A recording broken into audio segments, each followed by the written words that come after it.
keeps raining. I feel like that's all we've done, which is even strange for us.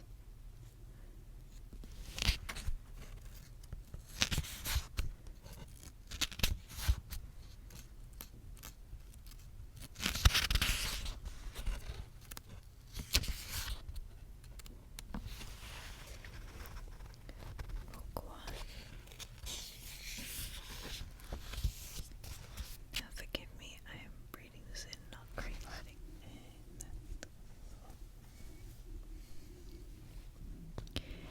A beginning is the time for taking the most delicate care that the balances are correct. This every sister of the venture. Oh, how do I say it again? I may pronounce this wrong, sorry guys. Beneficiary knows. To begin your study of the life of Mandim, then take care that you first place him in his time. Born in the 57th year of the Petyish Emperor, Adam, and take the most special care that you locate Mandim in its place, the planet Arrakis. Do not be deceived by the fact that he was born on Caladan and lived his first 15 years there. Arrakis, the planet known as Dune, is forever his place. From Manual of Mandir by Princess Yulan. Actually, before I continue, I'm not very good at pronouncing, so I'm probably going to butcher a lot of these names and apologies in advance. In the week before their departure to Arrakis, when all the final scouring had reached a nearly unbearable frenzy, an old crone came to visit the mother of the boy Paul. It was a warm night at Castle Catalan, and the ancient pile of stone that had served the Atreides family as home for 26 generations bore that cold sweat feeling it acquired before a change in the weather. The old woman was let in by the side door down the vaulted passage by Paul's room, and she was allowed a moment to peer in at him where he lay in his bed. By the half-light of a dispenser lamp, dimmed and hanging near the floor, the awakened boy could see a bulky female shape at his door, standing one step ahead of his mother. The old woman was a witch shadow, hair like matted spiderwebs, hooded round darkness of features, eyes like glittering jewels. Is he not small for his age, Jessica? The old woman asked. Her voice wheezed and twanged like an untuned basset. Paul's mother answered in a soft alto. The Atreides are known to start late getting their growth, your reverence. So I've heard, wheezed the old woman. Yet he's already 15. Yes, your reverend. He's awake and listening to us, said the old woman. Sly little rascal, she chuckled. But royalty has need of slyness, and he's really the gizzard. Oh well. Within the shadows of his bed, Paul held his eyes open to mere slits. Two bird-bright ovals, the eyes of the old woman, seemed to expand and glow as they stared into his. Sleep well, you little rascal, said the old woman. Tomorrow you'll need all your faculties to meet my Gom Jabbar. And she was gone, pushing his mother out, closing the door with a solid thump. Paul lay awake, wondering what the Gom Jabbar. In all the upset during this time of change, the old woman was the strangest thing he'd seen. Your Reverence. The way she called his mother Jessica like a common serving wench instead of what she was. A Benedict lady, a duke's concubine, and mother of the jeweled hair. Is a Gom Jabbar something of Arrakis? I must know before we go there, he wondered. He mouthed her strange words. Gom Jabbar.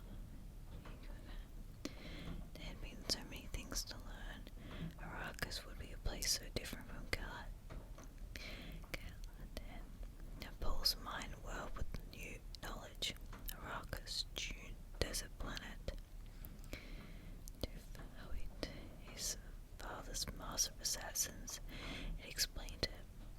Their mortal enemies, the Harkonnens, had been on Arrakis 80 years, holding the planet in quasi-chief under a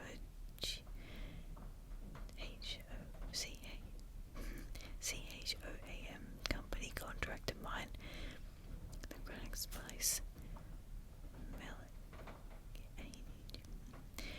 the Harkonnens were leaving to be replaced by House of Atreides in complete and apparent victory for the Duke Leto. Yet, Howard had said their appearance contained the deadliest peril, for the Duke Leto was popular among the great houses of the land. A popular man arouses jealousy of the powerful, had said. Arrakis, Dune, desert planet. Paul fell asleep to dreams of an Iraqi heaven. Silent people all around him moving in the dim light of globes. It was solemn there and like a cathedral as he listened to a faint sound, the drip of water. Even while he remained in the dream, Paul knew he would remember it upon awakening. He always remembered the dreams that were predictions. The dream faded. Paul half awoke to feel himself in the warmth of his bed, thinking.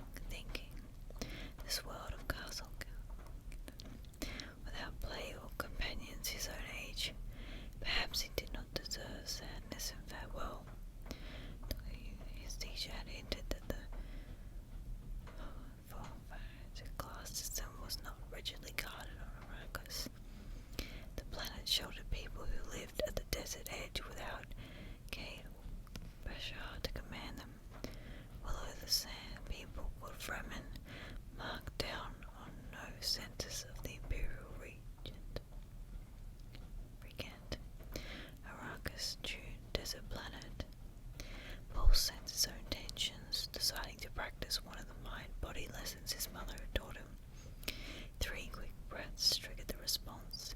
He fell into the floating awareness, focusing the consciousness. Eternal dilation, avoiding the unfocused mechanism of consciousness. To be conscious by choice. Blood enrich and shift, flooding the overload regions. One does not obtain food, safety, freedom by instinct alone. Animal consciousness does not extend beyond the given moment, nor into the idea that its victims may become extinct. The animal destroys and does not produce. Animal pleasures remain close to sensation levels and avoid the peripheral. The human requires a background grid through which to see his universe. Focus consciousness by choice.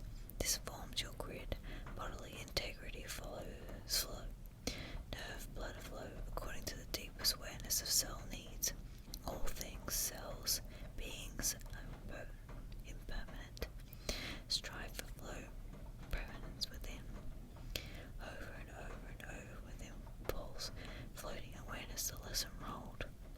When dawn touched Paul's window with a yellow light, he sensed it through closed eyelids, opening them, hearing them, the renewed bustle and hurry in the castle, seeing the familiar patterned beams of his bedroom ceiling. The hall door opened and his mother peered in, hair like shaded bronze, held with a black ribbon at the crown, her oval face emotionless and green eyes staring solemnly. "You're awake," she said. "Do you sleep well?" "Yes." He studied the tallness of her, saw the hint of tension in her shoulders as she chose clothing for him from a closet racks. Another might have missed the tension, but she had trained him in the Benadryl way, in the minute of observation. She turned, holding a semi-formal jacket for him. It carried the red Atreides hawk crest above the breast pocket. "Hurry and dress," she said. "Reverend Mother is waiting." "I dreamed of her once," Paul said. "Who is she?" "She was my teacher at the Benadryl school. Now she's the Empress Truthsayer." And Paul, she hesitated. "You must tell her about your dreams." "I will. Is she the reason we got Arrakis?" "We did not get Arrakis. Jessica flicked dust from a pair of trousers, hung them with the jacket on the dressing stand behind his bed. Don't keep Reverend Mother waiting. Paul sat up, hugged his knees. What's a Gom Jabbar? Again, the training she had given him exposed her almost invisible hesitation, a nervous betrayal he felt as fear. Jessica crossed to the window, flung wide the draperies, stared across the river auction towards Mount Svi. You'll learn about the Gom Jabbar soon enough, she said. She heard the fear in her voice and wondered at it. Jessica spoke without turning. Reverend Mother is waiting in my morning room. Please hurry. The Reverend Mother, as Helen Madam, sat in the tapestry chair watching mother and son approach. Windows on each side of her overlooked the curving southern bend of the river and the green farmlands of the Estrades family holding. But the Reverend Mother ignored the view. She was feeling her age this morning, more than a little petulant. She blamed it on space travel and associated with that abominable space guild and its servers' secretive ways. But here was a mission that required personal attention from a Benishir with the sight. Even the Pashium Emperor's truths there couldn't evade that responsibility when the duty came. Damn that Jessica, the Reverend thought. If only she bore us a girl as she was ordered to. Jessica stopped 3 paces from the chair, dropped a small curtsy, a gentle flick of a left hand along the line of her skirt. Paul gave the short bow his dancing master had taught him, the one used when in doubt of another station. Nuances of Paul's greeting were not lost on the Reverend Mother. She said, "He's a cautious one, Jessica." Jessica's hand went to Paul's shoulder, tightening there. For a heartbeat, Beard pulsed through her palm. Then she had herself under control. Thus he's been taught, Your Reverence. What does she fear? Paul wondered. The old woman studied Paul in one gestational flicker.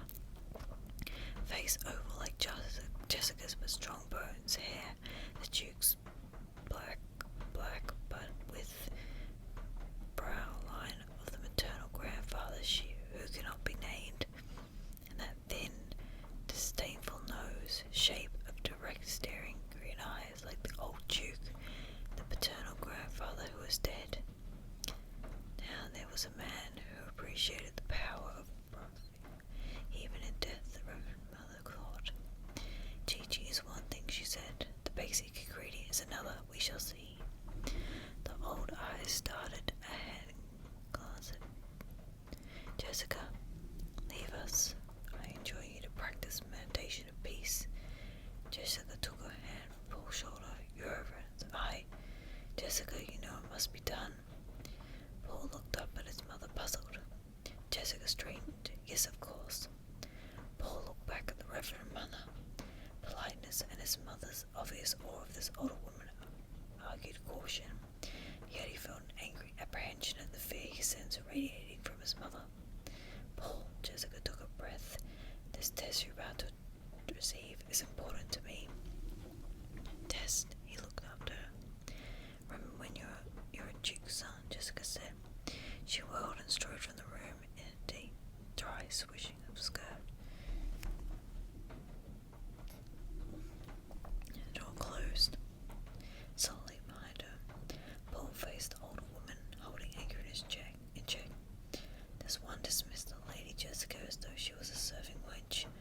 A smile flickered the corners of the wrinkled old mouth. The Lady Jessica was my serving wench, lad for 14 years at school. She nodded, and a good one too. Now you come here. The man whipped out at him.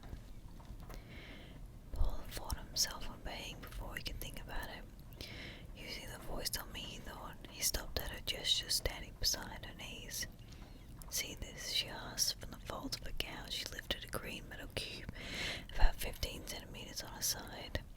She turned it, and Paul saw the other side was open, black and oddly frightening. No light penetrated that open darkness. Put your right hand in the box, she said. Fear shot through him. He started to back away, but the old woman said, This is how you pay your mother. He looked into bright eyes, slowly feeling the convulsions and unable to hint them. Paul put his hand into the box. He felt a sense of cold as the blackness closed around his hand. There's slick metal against his fingers and a prickling as though his hand were asleep. A predator look filled the old woman's features. She lifted her right hand away from the box and poised her hand close to the side of Paul's neck. He saw a glint of metal there and started to turn toward it. "Stop," she snapped. Using the voice again, he swung his attention back to her face. "I hold her your neck, the Gom Jabbar," he said. "The Gom Jabbar, the high-hand enemy. It is a needle with a drop of poison on its tip. Ah! Don't pull away or we will feel that poison." Paul tried to swallow in a dry throat. He could not take his attention from the sea. Old face, the glistening eyes, the pale gums around silvery metal teeth flashed as she spoke. "The Duke's son must know about poison," she said. "That the way of hard times must key to be poison in your drink. That must to be poison in your food, the quick ones and the slow ones and the ones between. Here's a new one for you, the Gom Jabbar. It kills only animals." Pride overcame Paul's face. Fear. "You dare suggest a Duke's son is an animal?" he demanded. "Let us say I suggest you may be human," she said. "Steady. I warn you not to try jerking away. I am old, but my hand can drive this needle into your neck before you escape me." "Who are you?" he whispered. "How did you trick my mother into leaving me alone with you? Are you from the Harkness?" "Harkness? Bless us, no. Now be silent." A dry finger touched his neck, and he stilled the involuntary urge to leap away. "Good," she said. "You passed the first test. Now here's the way of the rest of it. If you withdraw your hand from the box, you die. It's the only rule. Keep your hand in the box and live. Withdraw it and die." Paul took a deep breath to still his trembling. "If I call out, there'll be servants on you in seconds and you'll die. Servants will not pass your mother who stands guard outside that door. Depend on it. Your mother survived this test, and it's your turn. Be honored. We solemnly administer this to men, children." Curiosity reduced Paul's fear to a manageable level. He heard truth in the old woman's voice, no denying it. If his mother stood guard out there, if this were truly a test, and whatever it was, he knew himself caught in it, trapped by that hand at his neck. The Gom Jabbar. He recalled the response from the litany against fear as his mother had taught him out of the Benedira rite. "I must not fear. Fear is the mind killer. Fear is the little death that brings total obliteration. I will face my fear. I will permit it to pass over me and through me, and when it has gone past, I will turn the inner eye to see its path. Where the fear is gone, there will be nothing, only I will remain." He felt calmness return and said, "Go on with it, old woman." "Old woman," she snapped, "your courage, and that can't be denied. Well, we shall see." She bent close, lowered her voice to almost a whisper. "You will feel pain in this hand within the box. Pain, but withdraw the hand, and I will touch your neck with my Gom Jabbar. The death so swift is like the fall of the headman's axe. Withdraw your hand, and the Gom Jabbar takes you. Understand? What's in the box? Pain." He felt increased tingling in his hand, pressed his lips tightly together. How could this be a test, he wondered. The tingling became an itch. The old woman said, "You've heard of animals chewing off a lip to escape a trap. It's an animal kind of trick. A human would remain in the trap, endure the pain, feigning death, and he might kill the trapper and remove a threat to his kind." The itch became as faint as burning. "Why are you doing this?" he demanded. "To determine if you're human. Be silent." Paul clenched his left hand into a fist as the burning sensation increased in the other hand. It mounted slowly, heat upon heat upon heat upon heat. He felt the fingernails of his free hand biting his palm. He tried to flex the fingers of the burning hand but couldn't move them. "It burns," he whispered. "Silence." his arm. Sweat stood out of his forehead. Every fibre cried out to withdraw the hand from the burning pit, but the Gom Jabbar, without turning his head, he tried to move his eyes to see the terrible needle poison beside his neck. He sensed that he was breathing and gasped, trying to slow his breathing and couldn't. Pain. His world emptied of everything except that hand immersed in agony, the ancient face inching away staring at him. His lips were so dry he had difficulty separating the burning. He thought he could feel the skin curling black on that agonized hand, this flesh crisping and dropping away until once charred bones remained. It stopped. As though a switch had been turned off, the pain stopped. Paul felt his right hand trembling, felt sweat bathing his body. Enough, the old woman muttered. Come on. No woman, child, ever withstood that much. I must have wanted you to fail. She leaned back, withdrawing the Gom Jabbar from the inside of his neck. Take your hand from the box, young human, and look at it. He fought down an aching shiver, stared at the lightless void where his hand seemed to remain of his own volition. Memory of pain inhibited every movement. Reason told him he would withdraw a blackened stump from that box. Do it, she snapped. He jerked his hand from the box, stared at it in astonishment. Not a mark, no sign of agony on the flesh. He held up his hand, turned it, flexed the fingers. Pained by nerve induction, she said, can't go around maiming potential humans. There's those who would give a pretty for the secret of this box, though. She slipped it into the folds of her gown. But the pain, she sniffed. A human can override any nerve in the body. Paul felt his left hand aching, uncurled the clenched fingers, looking at the 4 bloody marks where fingernails had bitten his arm. He dropped the hand to his side, looked at the old woman. You did that to my mother once. Every swift hand through a screen. Heaven, she asked. And then, gentle slash of her question shocked his mind to a heightened awareness. Sand through a screen, he's nodded. We better just sift people to find the humans. She lifted his right hand, willing the memory of the palm. And that's all there is to it. Pain. I observed you in pain, lad. Pain's merely the axis of the test. Your mother told you about our ways of observing. I see the signs of her teaching in you. Our test is crisis and observation. She heard the confirmation in her voice, said, It's truth. She stared at him. He senses truth. Could he be the one? Could he truly be the one? She extinguished the excitement, reminding herself, hope clouds observation. You know when people believe what they say, she said. I know it. The harmonics of ability conferred by repeated tests were in his voice. She heard them, said, Perhaps you are the... Sit down, little brother, here at my feet. I prefer to stand. Your mother sat at my feet once. I am not my mother. You hate us little, huh? She looked towards the door, called out, Jessica. The door flew open and Jessica stood there staring, hard-eyed into the room. Hardness melted away from her as she saw Paul. She managed a faint smile.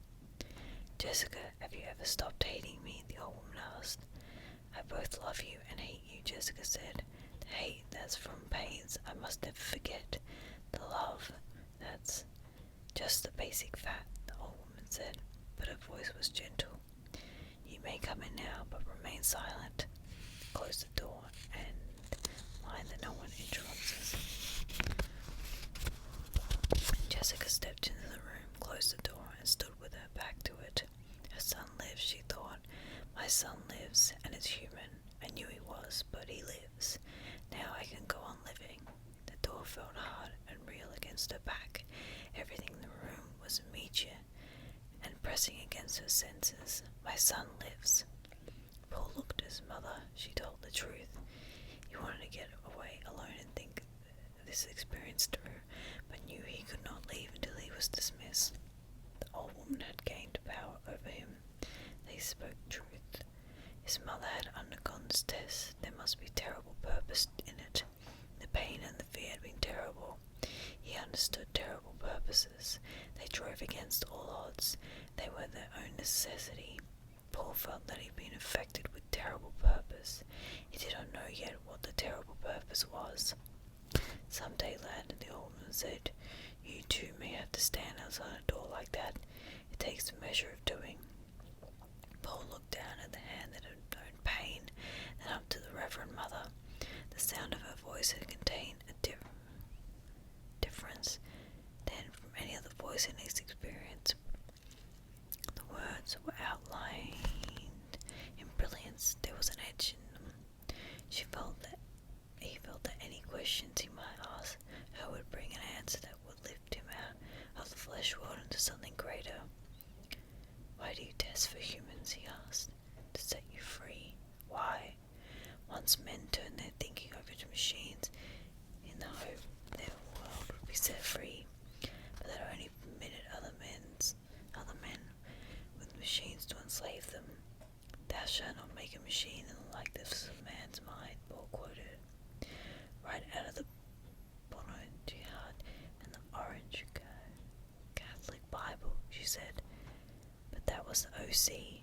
Bible should have said, thou shalt not make a machine to counterfeit a human mind. Have you studied the men in your service? I studied with the what? The Great Revolt took away a crutch, she said. It forced human minds to develop. Schools were started to train human talents. Benadryl schools.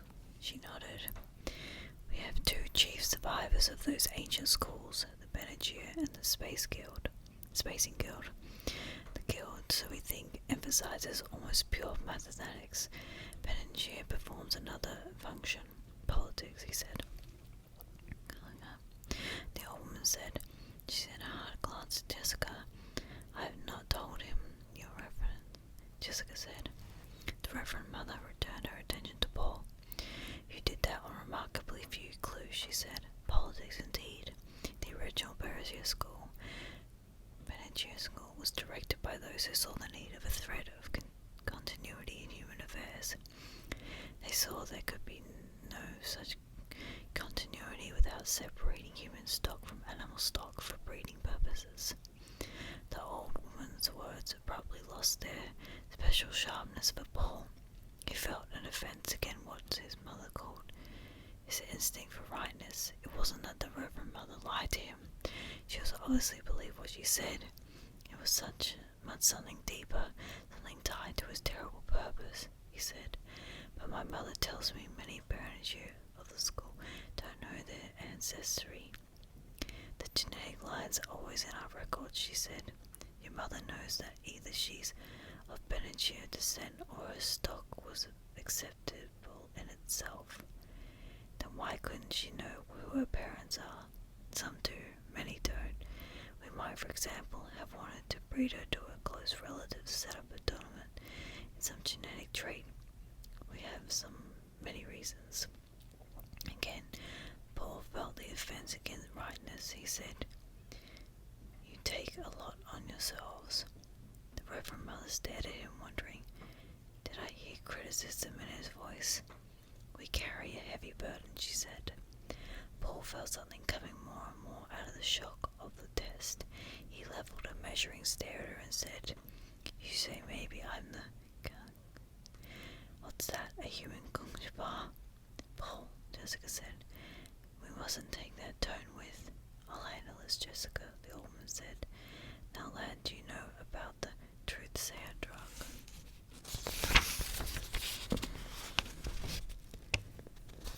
Take it to improve your ability to detect falsehood, he said.